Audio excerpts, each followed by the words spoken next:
Dobrý večer. Good evening, everybody. Welcome to our second lecture in a series of Reflection on Architecture 2022, devoted to Hungarian architecture scene. Our next guest is Atilla Róbert Csóka from the office Paradigma Ariadné. Attila, welcome here at the Faculty of Architecture. It's a great pleasure for us to have you here. And we are actually very, pleased that you could accept our invitation because your office is somehow connected with Bratislava and also with some of Slovak architects. So you belong here. It's the proper place for you to be. So perhaps you can offer a small applause to Attila at the beginning. Welcome, welcome. And I have already introduced quite briefly, but anyway, your office in the introductory lecture, so I will not waste your time and your time, of course, our dear audience in the room and also online, and I will deliver the micro to Attila. Okay.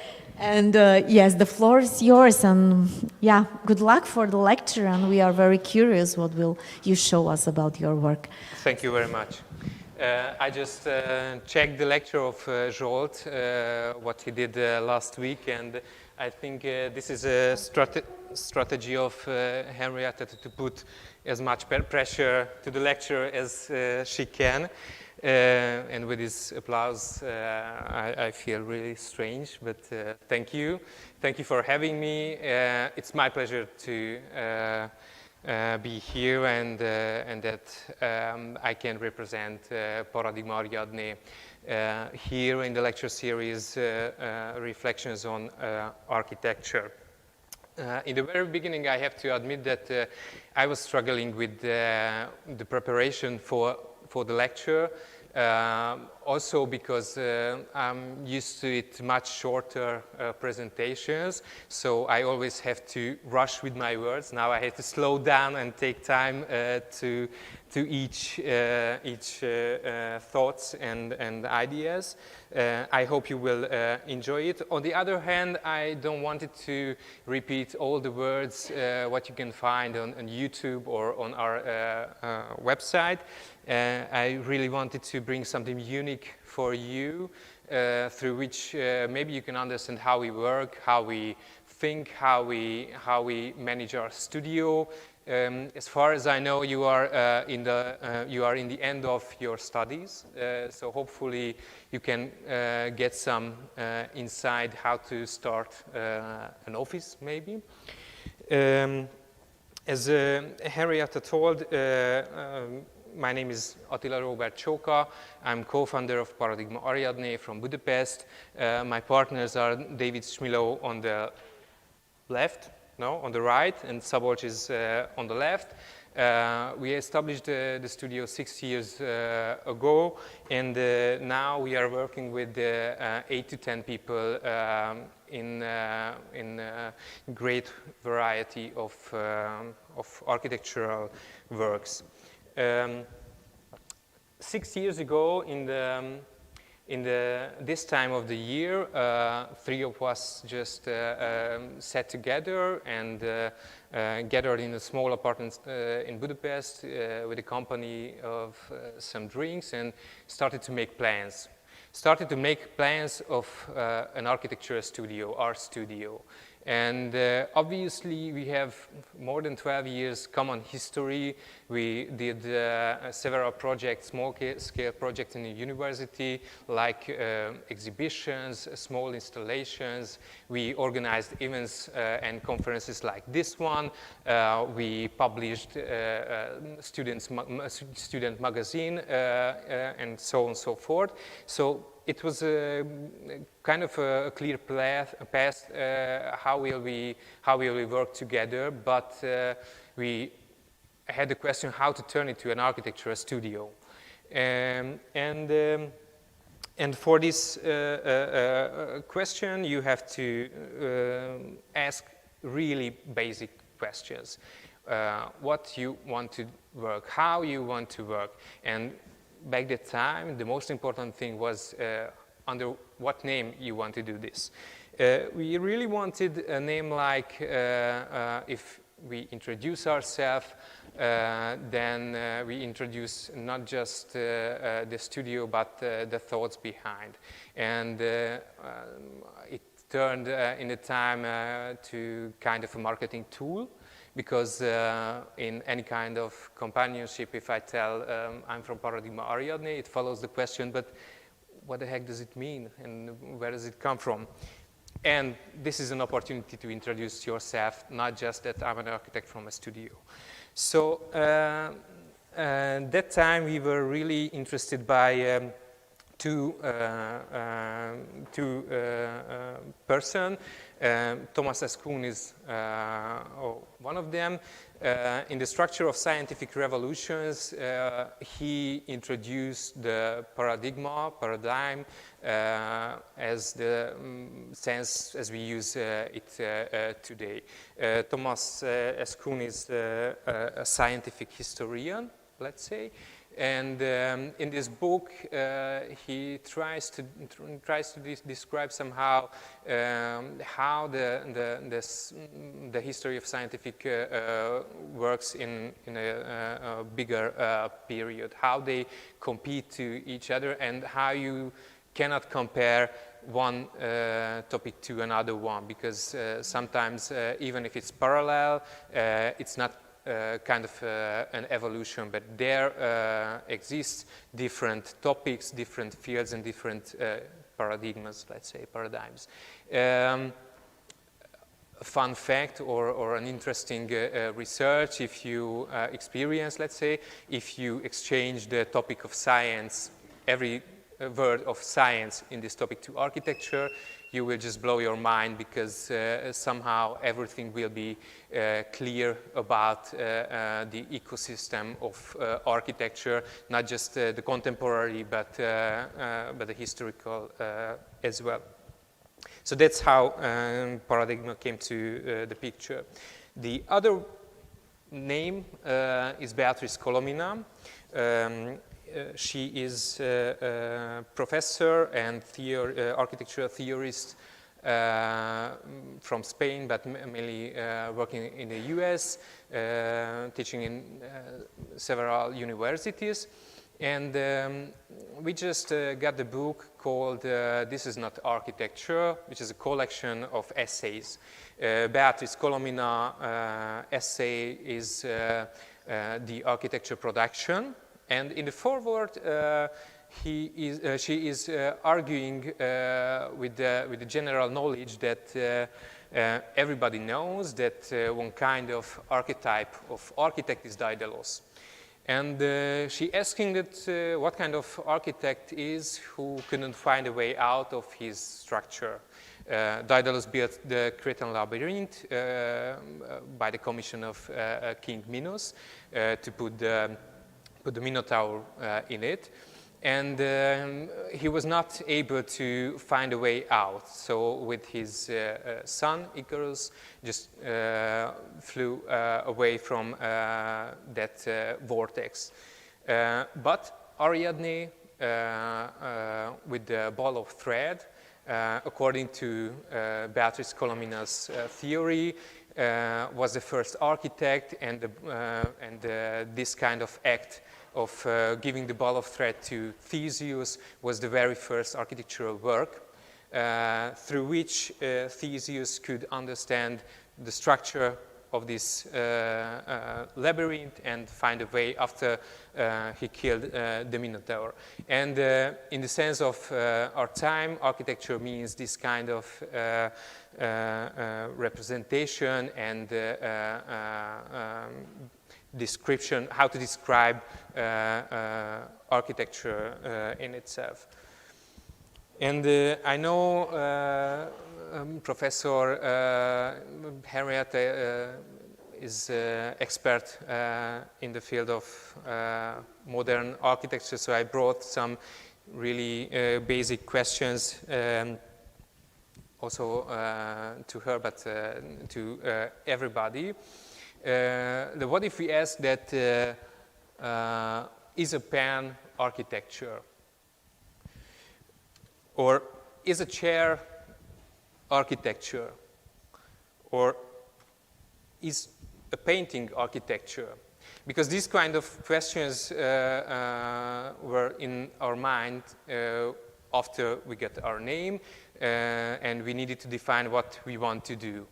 And we got the conclusion that obviously a pen is not an architecture, nor the chair, neither the painting.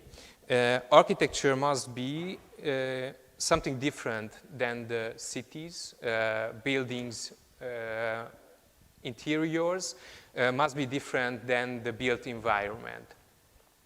And if we took these basic questions that what does architecture mean to us, we ended up like it must be some intellectual construction which can embodied in a pen, in a chair, or a painting, in a city, a building, or interior, and we can endlessly continue this row with texts, conferences, books, so on and so forth. So that's how we ended up that, okay, we want to work with architecture, widen as much as possible the perspective of our task.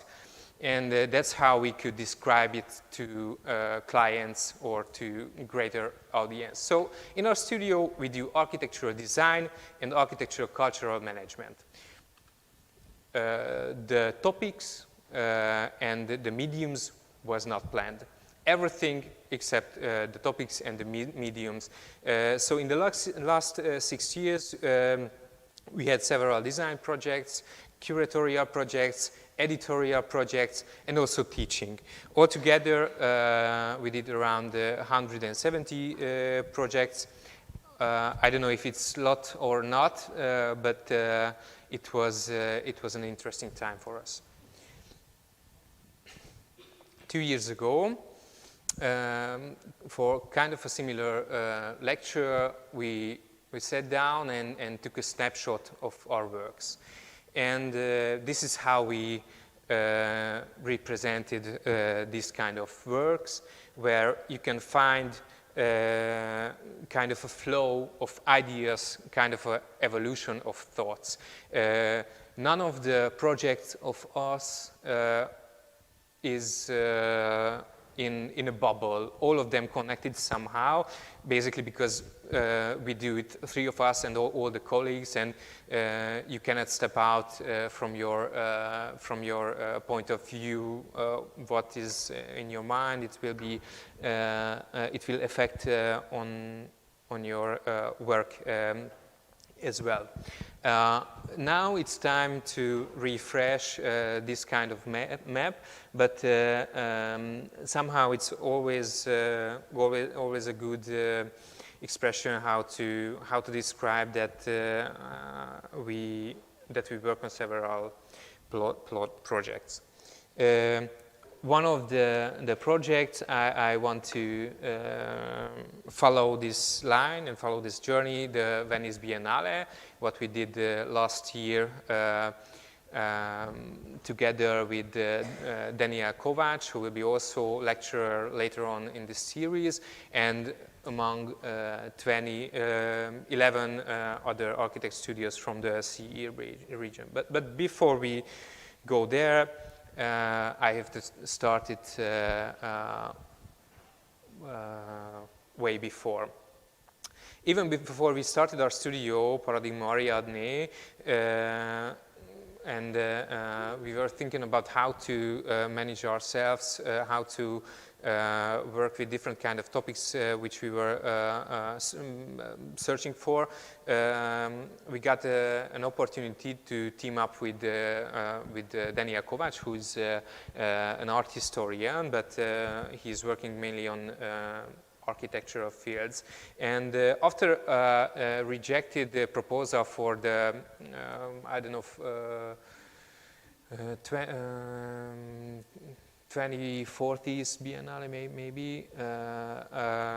It was an unsuccessful proposal. We managed to start kind of a collective. We called it Translations of Modernism, because we saw that, okay, we have researchers on the topic, on the classical modernist period, but somehow the architecture in the socialist period is somehow not in the focus of the interest. So we teamed up with Daniel and started to build up a small collaboration. We visited the V4 countries. That's how we met some super colleagues also from Slovakia, but also we visited locations in Poland and in Czech Republic as well. And this collaboration ended up somehow to the first conference which we organized in Berlin, and we invited researchers dedicated to the topic utopies and realities, but still in the framework of socialist modernist period. And after we realized that, okay, that's great that we can listen good presentations by researchers, we are not researchers at all. How could we turn this kind of format to our face, what we do in our studio? So in the second conference, which we organized also in Berlin, we invited practicing young architects like Andrew Kovacs from LA, Office Studio OK, or Ana Luisa Suarez from Fala Atelier, or Giacomo Pala, who was PhD candidate in Innsbruck University. And in the coffee breaks, in the dinner time, we had the discussion that, okay, this is great that now practicing architects can give a lecture, but this is still not the format what we want to achieve. How could we turn it to somehow reactive, let's say? And this is how we started to organize exhibitions already in our practice. This was the very first in Veszprém, when Municipality Veszprém reached us and got the commission to organize an exhibition. There was no specific topic. It was a building. It was a vacant building in the middle of Veszprém, which was abandoned since 20 years, but it was rooted in the general knowledge and history of their people. It was a former industrial school. After it became a music school, let's say, but in the last 20-25 years it was totally abandoned. Now, because the municipality bought it back from a private company, they wanted to turn it somehow a celebration of this building and let people inside. And that's how we joined this kind of conversation. You have to know that this building is in the opposite side of the road of the theater of Veszprém. The theater of Veszprém is designed by a Hungarian architect from the Art Nouveau period, Secession, as we call it in Hungarian, and it was it's a really decorative building, but on the other hand also has many inventions, decorating with the concrete structures and so on and so forth. So there is an abandoned building which we would like to celebrate. From all the windows looking through, we can see this decorated building, and this gave us the idea how to organize this kind of exhibition. Learning from the previous conferences, we wanted to invite young emerging studios in the occasion to start a discussion, because what we see, and the main reason when we started the collaboration with the Translations of Modernism Collectiva, to somehow became a hub in Budapest, because we soon realized that without any institutional background, it will be difficult to define our space and our place, not just in the Central and Eastern European region, but it will be impossible in Europe or even in the transatlantic scene. So the easiest way to start a conversation, if you ask somebody. That was with the conferences as well, when we asked people to give a lecture, and that was the same here when we asked 11 studios from all around the world to design one wall. In the building there was 12 wall which was possible to decorate somehow. And we dedicated this exhibition to the topic of ornament, specifically the relation of young generation, young emerging studios to the topic of decoration and ornamentation. And that's how we succeeded with this exhibition. Many of the people from the city, people from the city were interested. It was really popular by young generation. They just went to the empty building and made some small videos to TikTok and Instagram and everywhere. So somehow it worked a lot. And now I have to say one attribute of our works, that obviously if we go as deep as it's possible to a certain topic, we let the people to access in a multi-level. So if somebody just looking at it as interesting murals, then it's still a success. But if we can start a conversation about the history of ornamentation and decoration, and your opinion, how is it in contemporary architecture, that's also a possibility.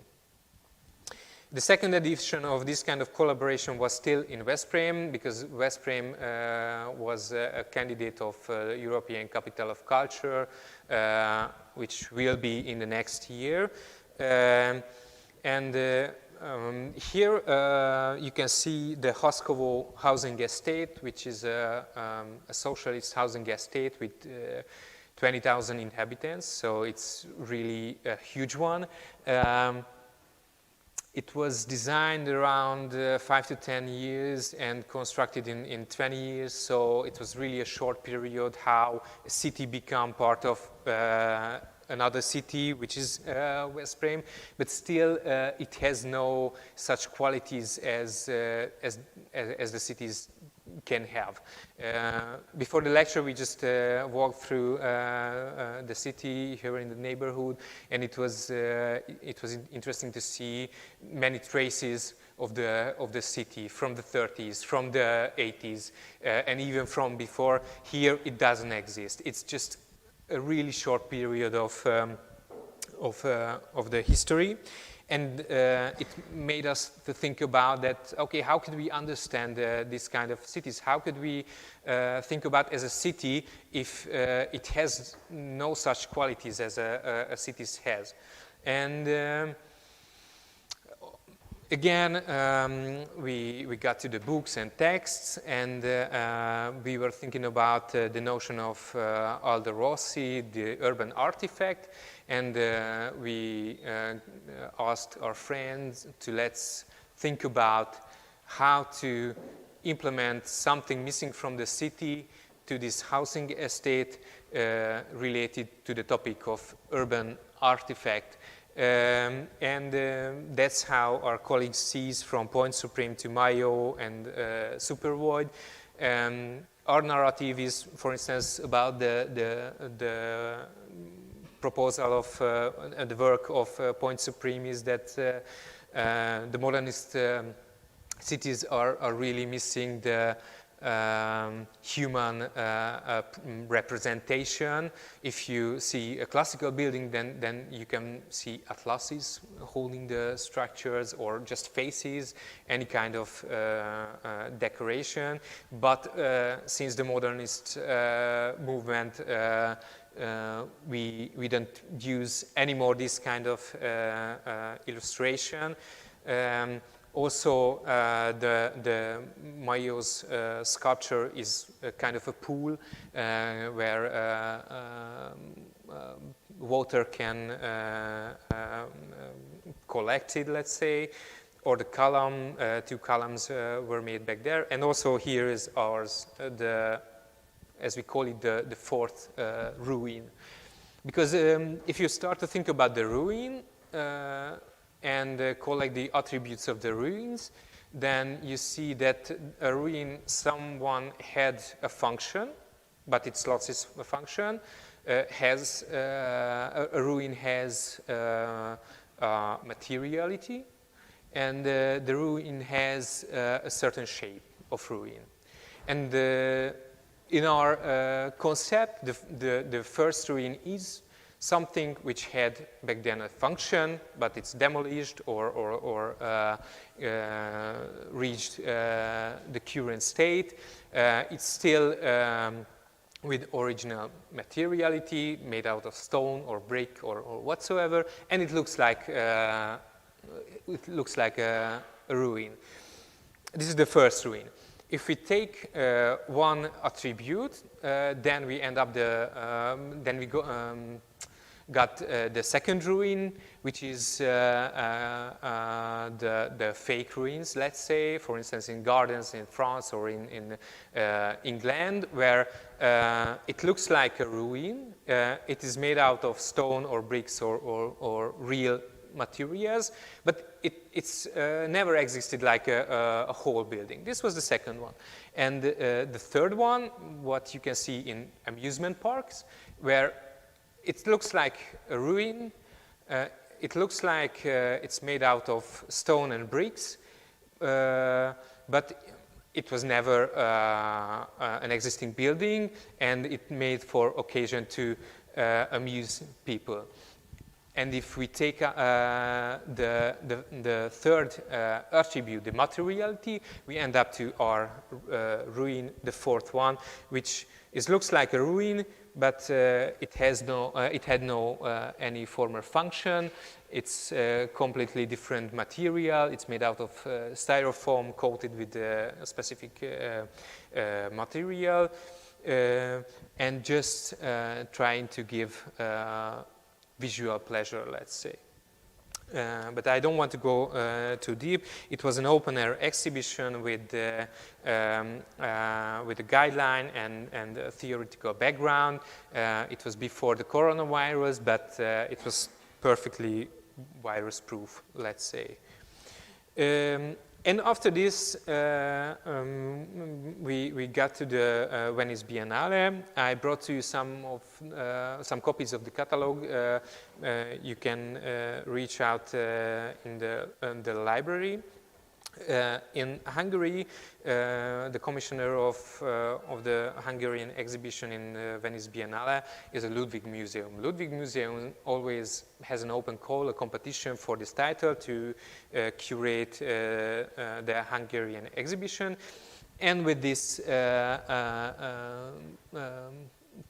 company, with Daniel Kovács, who we worked together a lot previously, we gave our proposal, and in the second round, we won the title.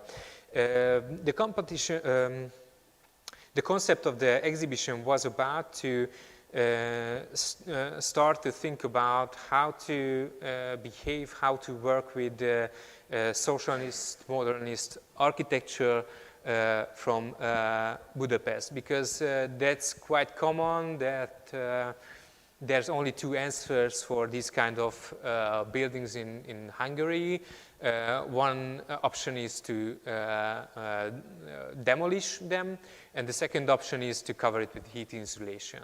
I don't know which one is the better one, but we wanted to start a conversation, wanted to open up a discussion with the wider public, and thanks to that, because of the coronavirus, it had half a year postponed. We had much time to work with NGOs and any other civils in different formats to distribute these kind of ideas. But basically, the idea was almost the same: to choose a certain topic and to introduce the young generation through this topic. So we selected 12 buildings from Budapest, which was from the period of the socialist modernist era, after the Second World War till the change. And we selected 12 young studios from the region. We had studio from former Yugoslavia, we had studio from Slovakia, the plural, also from Poland, Romania, and we could continue the line. Very sorry, would be difficult for me to tell all the names. And after we selected and invited these young studios, we described them the situation. We organized a small workshop in Budapest, and we were started to thinking about how to find another way of architectural heritage management. How could we highlight this building? How could we rebuild this building? How could we reuse this building? Or even if we have to demolish, how could we save somehow some qualities of this kind of built heritage? And we wanted to organize an exhibition not just about architecture, but with architecture or through architecture. So that's why we asked this 12 studio to create an artifact, let's say, a sculpture, a mock-up, or any kind of representation of this their idea, which is not closely related to any kind of architectural or constructional ideas, let's say. This exhibition had two parts. One, which you saw on the previous image, was the laboratory, where we collected all the archives which are available, and on the other side in the showroom we exhibited these kind of artifacts designed and produced by the invited architectural studios. And yeah, here another image about the laboratory. And for this exhibition, we also made our piece of art, let's say. We call it piece of art not because of the quality, but because of the state. It was exhibited in this exhibition and another one in Budapest, and it exists only two copies of them. Maybe in the near future we will turn it to a published building. And what we were thinking about, we got this, we got this building called Daily Railway Station, Southern Railway Station in Budapest. That was designed by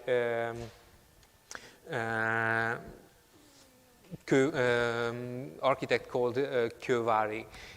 Kővári was the architect of the railway company, let's say, and he designed many different pieces, not just in Budapest, but in the countryside as well. But somehow his work are not really part of the canon of the architectural history. Even he don't have any biographical works or any book of his work. And somehow, because of refurbishments and rebuildings, the works start to disappear somehow. I forgot to tell, but all the 12 chosen buildings are somehow endangered because it's abandoned, because it is in really bad shape, or because it has other big potentials, for instance the plot, and maybe they will be demolished. In the last 2 years, when we were preparing this exhibition, 2 of these 12 are already demolished. So this was not just it became through this kind of attempt. So that's what will happen probably with the Southern Railway Station, because it is in a really good position in the city. The plot has really huge potential. So if the infrastructure of the railway will move out to the outskirts of the city, this plot will change a lot. Probably this building will be demolished. And it will disappear completely. And that moment we started to think about how to deal with a worst case scenario. That's why we called it a strategy for a worst case scenario. This building is also from Kővári György. It's another railway station already demolished or rebuilt, although it had really good architectural qualities with polycarbon elements. This is a black and white image, but actually it was an orange one. The next one is also in the city center called the Scala Center, also connected to a railway station and also to a metro line. And we thought that, okay, if this built heritage will somehow disappear, what could we save from this? And we came out with the idea on the analogy of Andrea Palladio. How Andrea Palladio comes to this, really long story again.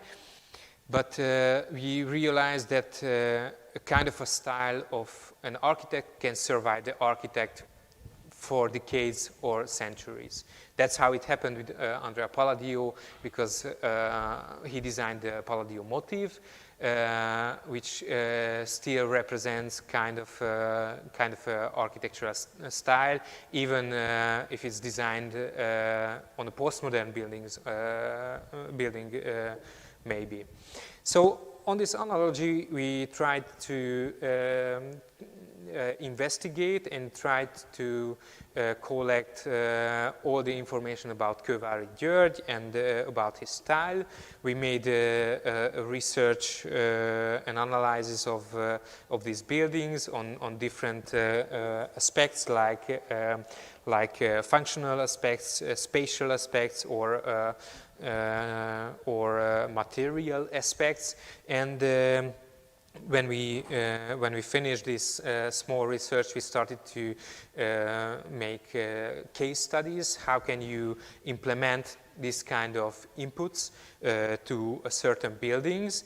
And in the end of the book, you can see a proposal where the daily railway station no more exists, but somehow the marks of Kővári György can survive the building and can be part of this kind of not just development, but the whole part of the city.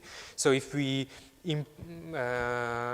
develop a city in Budapest instead of using Scandinavian handbooks or any other kind of architectural handbooks, start to think about our heritage. And obviously, this is not possible. It's just a fictional idea, but hopefully it represents our thoughts.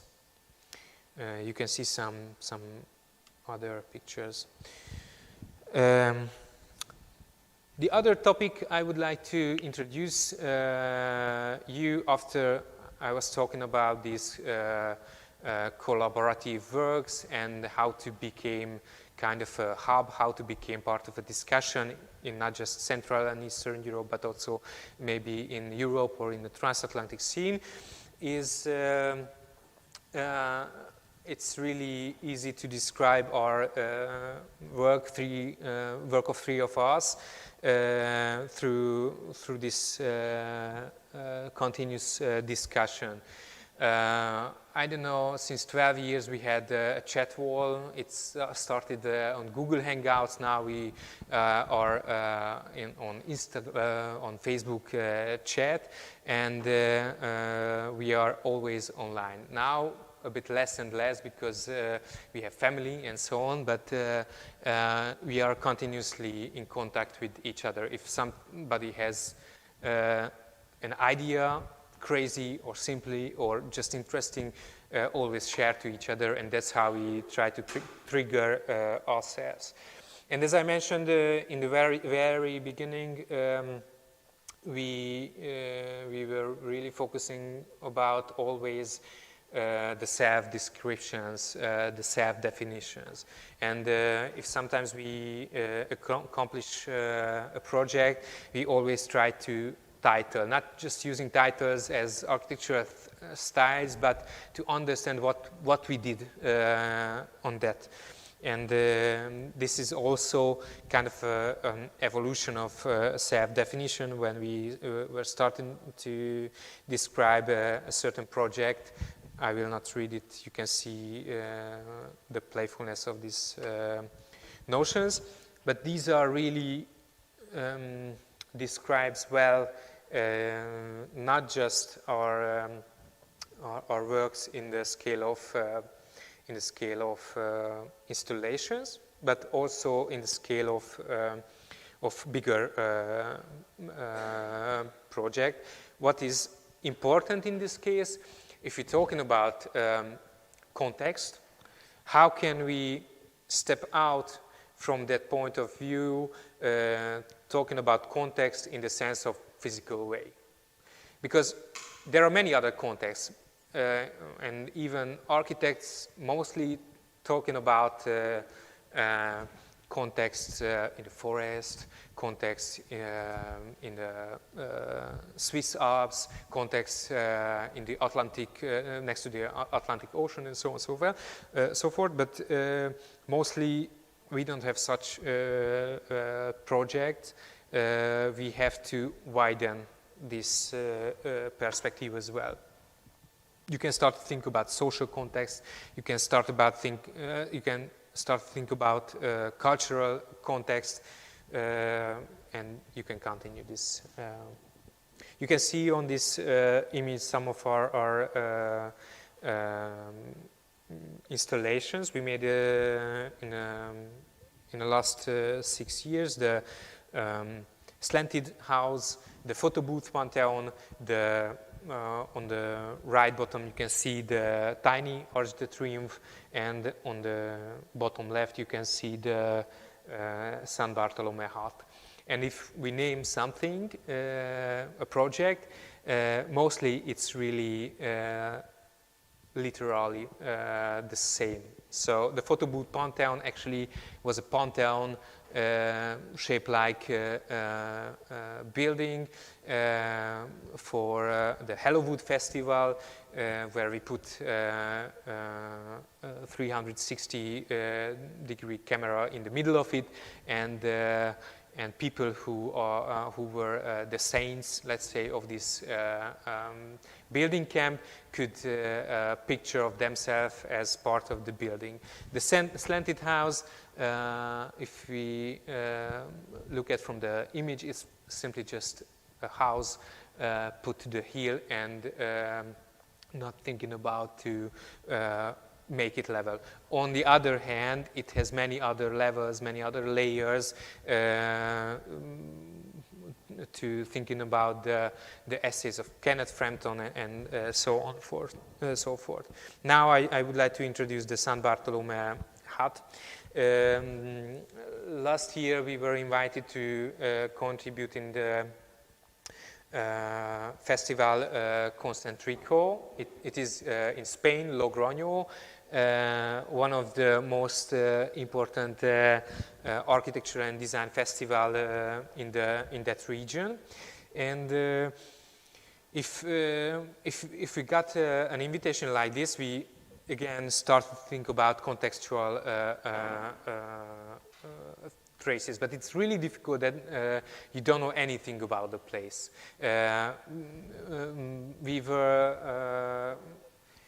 We've never been there, we don't know the city too much, how to start a conversation about it.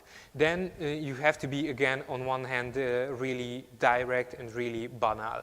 This square is the San Bartolomé square. Behind our installation, you can see the church of San Bartolomé. I don't know who of you know San Bartolomé. Have you heard about his name? No. San Bartolomé was a martyr. You can see it on the right bottom. And he was skinned alive, which is a very, how to say, tragic and aggressive way of the death. Obviously, every death are aggressive in a certain way, but skinning alive somebody, it's something that you cannot imagine. And somehow it touched us and started a conversation that, okay, we have to build a simple installation. Why would we consider the story of San Bartolomé? But if you look at a bit further,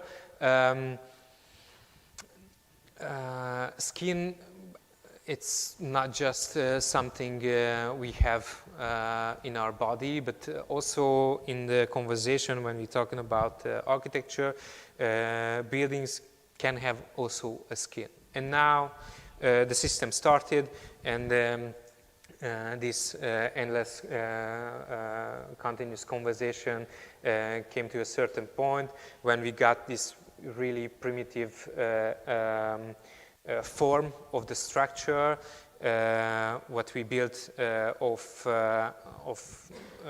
frames of parchments, and we put certain descriptions to these parchments. This text trying to describe some certain architectural elements, like describing the atmosphere where the author was, or trying to describe a window or something. That's how we could manage to create kind of a physical virtuality, because you can see only the text, but through your imagination you can see the building represented by the text. So that's how we digged and drilled as deep as it was possible in a very simple aspect of the context. And you can still see, if you don't know anything about the background, it's just a primitive hut which has a certain visual quality, so you don't have to be expert on the topic to enjoy it. And I also brought one topic which probably you know much better. 1 or 2 years ago, there was a competition for the refurbishment of the wrestling bath. But not just refurbishing the bath, but turning a part of the building to a library. And what we find interesting from the open call for the competition, that all these two activity is somehow connected to immersion. If you go to a bath and immerse to the water, then you can get as relaxed as if you start to read a book and let the story to cover you somehow. And with these two different function, which needs different, really differentiated physical spaces, we still wanted to keep that to somehow people who go to the bath or people who go to the library feel the atmosphere of this beautiful building. Not just the administrative side, but also the side of the existing bath spaces and everything. So therefore, we implemented this huge circle, which had the area of the bath, and inside the circle we organized the functional mix of the bath, and around this circle we used the building for the function of the library. And these two different atmospheres only meet in a really thin transitional skin, this structure of dotted wall you can see on the images. You can look through as a filter, and you can see the different activity related to these different functions. Obviously, we were rejected, but it's not a problem at all. It was a great conversation in our studio. It was a success by us, where we had a good work of ours. And these kind of huge geometries and contextual thinking somehow are not rejected and realized. The rural geometry is one of them. Municipality of Sándorfalva is a small, leading a small city in southern Hungary, and they invited us to work together with them and design for them an educational trail. The place where we have to make this educational trail is a field of reeds, which previously was an open water, but somehow now it's completely covered.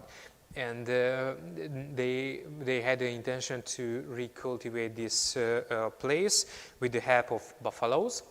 And through the presence of the buffaloes, this whole place will become again an open water, and this educational trail is a good possibility to investigate this kind of changes. And For this project, we brought some references really far from each other. One is some industrialized agricultural buildings, what you can see from highways, or can be familiar from some traces of the socialist period, but we find it very interesting that how they rule the area of them, how big effect has on their neighborhood, and we started to collect the attributes of them, the materiality, the forms and shapes, and etc. And we find it very interesting, not just to investigate, but to start to work with as a design tool. On the other hand, we also investigated and made some small research on the fields of rural buildings. These kind of buildings were really common for shepherds when they were working with the animals in the Great Plain, and built the really simple and basic buildings like this one. Actually, this is a shelter, let's say, which protect them from the sun, the wind, and also from the rain.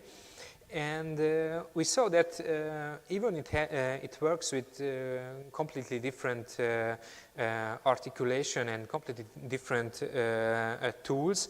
It has a certain geometrical quality. Some of them were half of a circle, some of them were shaped like a letter Y, and so on and so forth. So from the first sight, it seems like two topics are really far from each other, but if you try to read it, you can realize that it's really not so far. The third topic was how to watch the nature, how to look at the nature. And when we started our discussion in the office, we saw it that in art history, the first time when artists realized that that nature is not just background of something, but can be the topic of something, was the Renaissance. And they started to frame this kind of environments, the nature, and try to describe and show the beautiness of it.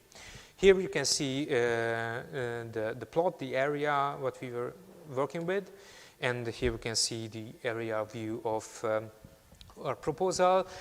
You can see a 500-meter long circle with 500-meter radius, and on that long path you can see the buffalo barn in the beginning. You can see 3 hideouts, and in the end point you will see a lookout tower.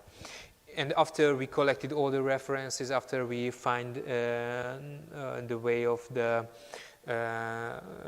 architectural articulation, the tools, we designed this barn with the shape you can see on the image. In the middle of it, we inserted a rounded tower like a silo, what can somehow concentrate the noise of the wind, what you can also listen from the bottom. And we used that kind of materials and that kind of logic of structures, what is common in this kind of buildings. Here you can see a hideout. All 3 of the hideout has different framings, which what reflects also to that Renaissance reference. We used a rounded shape and two other. You can see it on the images in different time of the year. Hopefully there will be some details, and this is how it looks in the winter time.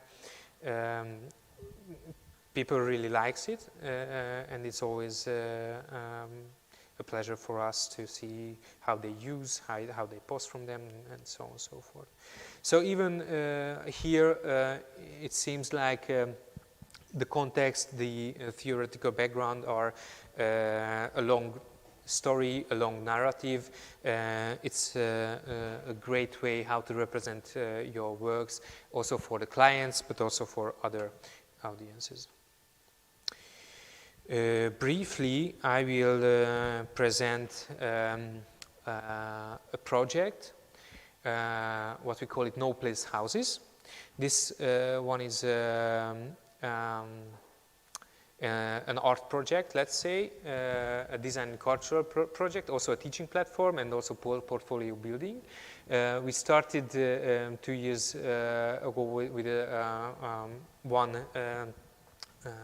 design, one plan, and after we applied for a grant by the Hungarian Art Academy, and now we working with the support of them. Here we wanted to design 9 buildings per year and 27 in 3 years, and these buildings are conceptual buildings. Parallel with that chat wall we have with Szabolcs and David, we have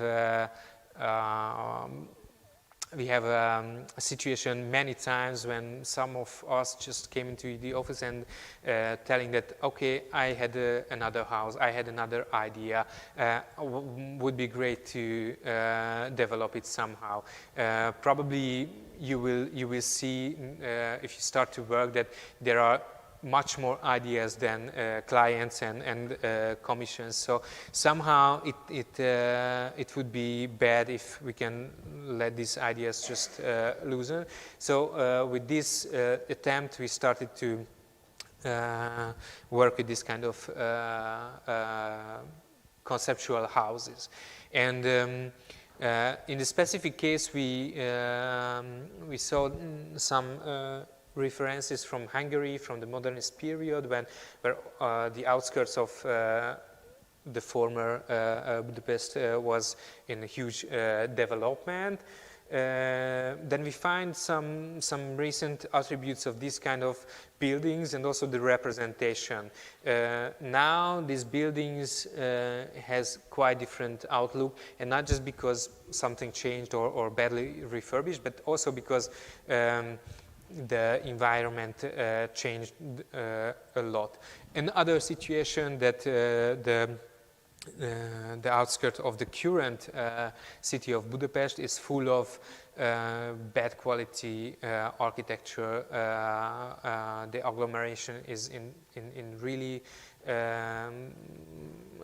struggling how to define themselves. So it's really a no place. You cannot find any referential point to relate with.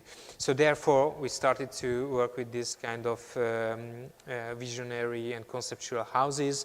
This very first one called the 642 house, which in the beginning there was a vision only about the ratio of this facade, where the facade built up like a 6x6 ratio square, on the top of it with the 4x4, on the top of it with a 2x2.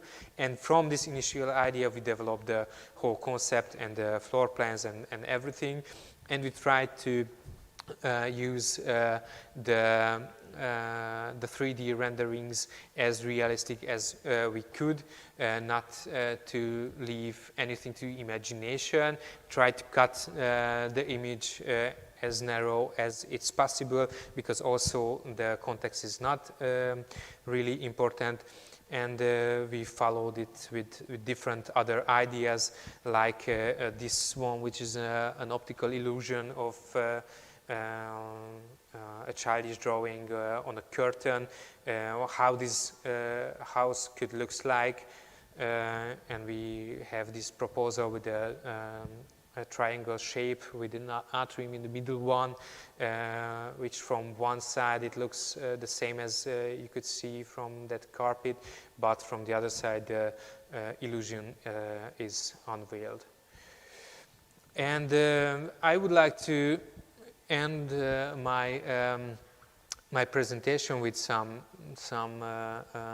conclusion, that as young architect and young studio, you have to face with some limitations. The limitation of the constructional industry, the limitation of budget, the limitation of trust of your clients, the limitation of regulation, and so on and so forth. It happened many times with us in the last 6 years, and therefore we used geometries as a survival tool or a survival strategy. Last week, Zsolt mentioned a building by him. It's called I don't know the name of it. It's for the Audi selling cars. It's red buildings. And when actually I was intern in the studio of Zsolt, I was talking with him, and he mentioned the same experience what we were facing now. That somehow what you have only the basic. The shape, the geometries, what you can use. Because in the process of the production, client or the constructor will change the material. If you figure out something interesting, they will change the brick to plaster, or even worse. And this is how we found our strategy. And now I will introduce some recent projects which are before construction or in the construction. Probably it will describe our thoughts on this. This apartment house is in the most interesting street in Budapest. It's a really steep slope, really steep street in the middle of Buda side. Many prominent architects has building in this street, and we got the opportunity to design a house to one of the last empty plots. And okay, we saw that it will be not easy. Also the function, the residential function gives us not much to relate. This time the physical context was really strong because of its historical background and so on and so forth. How to build up this whole building, how to build up the concept of it. And step by step we developed an interesting one. We saw it interesting that, okay, we would like to see the stairs from the street. It would be great if we can look through the building. So that was the basic element, design a stairs which just go through the building.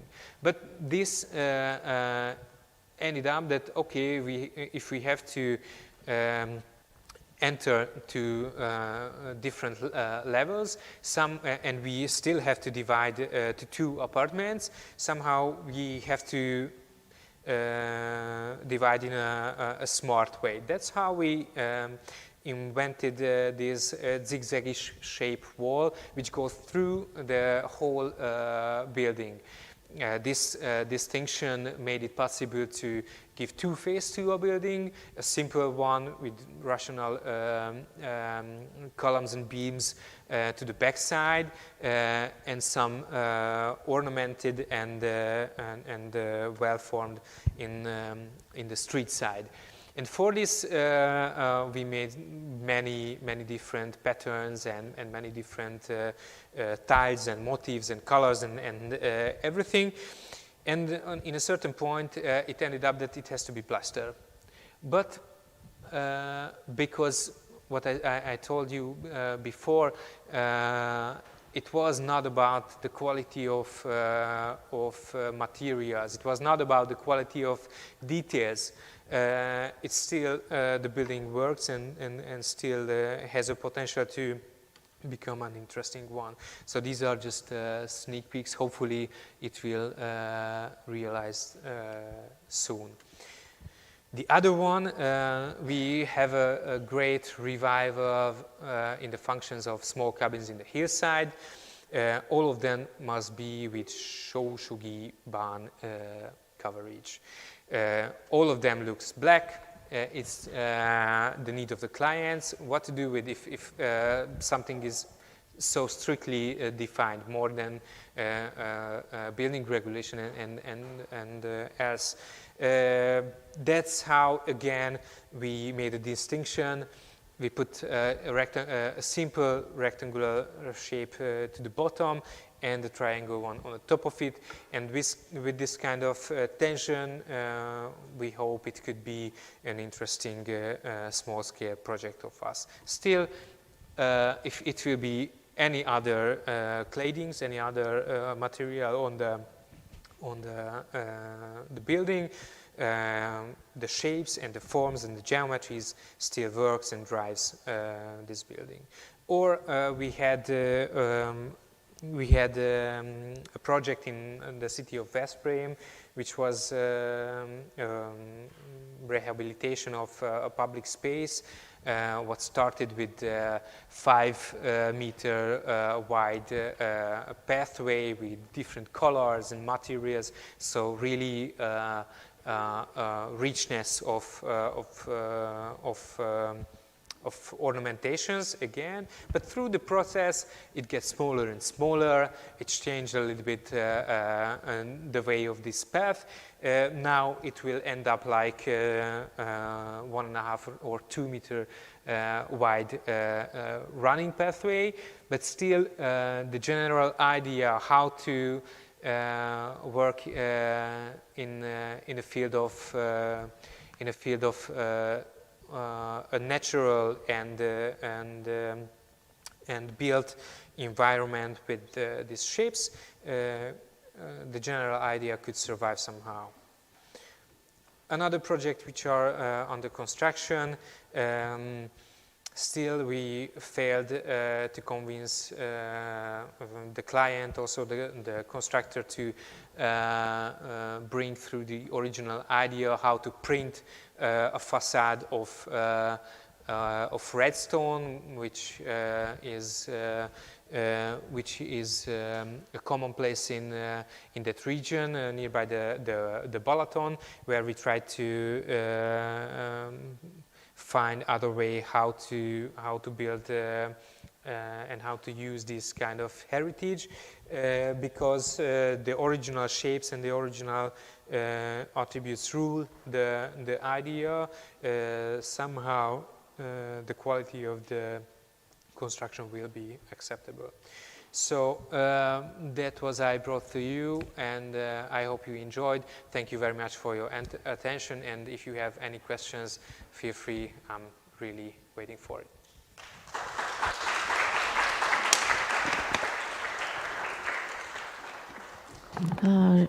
Thank you, Attila, very much for this exciting introduction of your work. I hope there are many questions from the side of the audience. I always misuse my position that I ask the first question, but you've been mentioning ornament quite a lot in your presentation and like a topic of your interest, and It was actually the same with Jolt. So I was wondering what is the role of ornament in your thoughts about architecture and how it is connected with, let's say, Hungarian context? Because it's a little bit like strange that already two of you have been talking about this, and I don't think that this is really a topic that is discussed in our architecture scene. So could you describe it somehow, how you feel about this?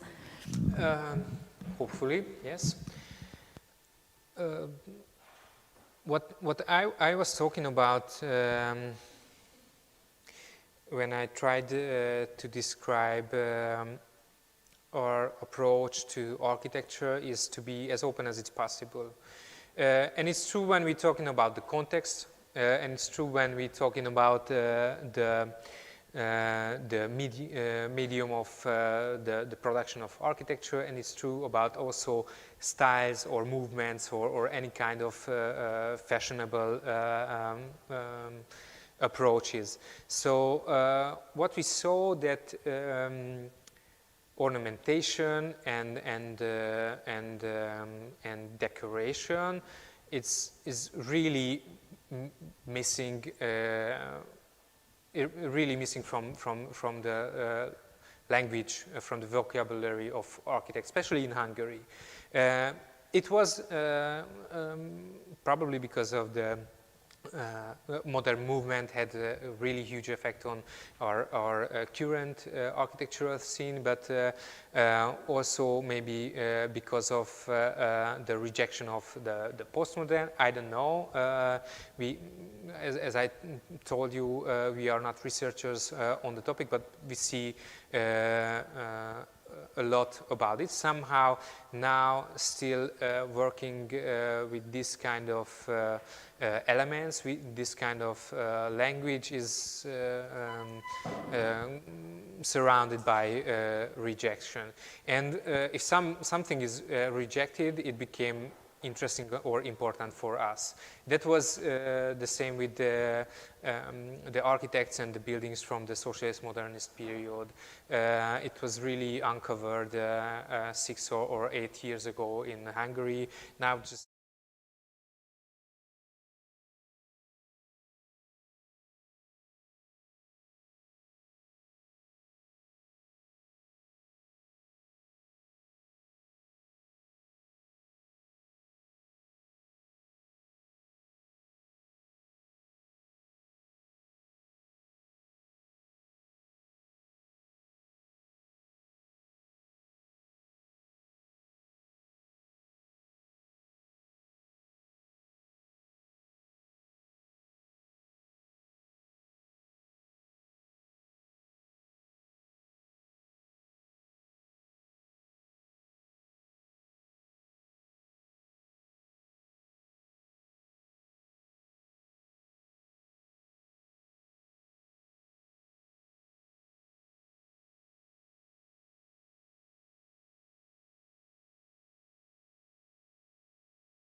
that way, and I'm really curious how it will be with Bea Molnar, who will be